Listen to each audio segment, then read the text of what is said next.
today's episode of Cooking with Misscuan, we have a special drink, Malta con Leche Condensada, which is a malt drink with condensed milk. This is a very typical Cuban drink. Check out the recipe. All you need is a Malta and the condensed milk.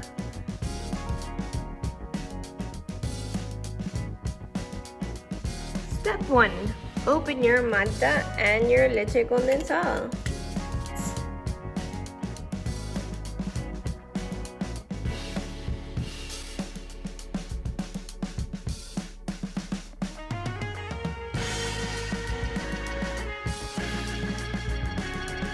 Step 2. Get your cup and put 2 spoons of condensed milk.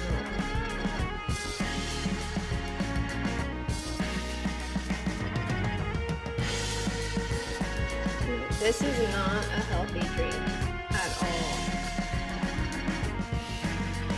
Step 3.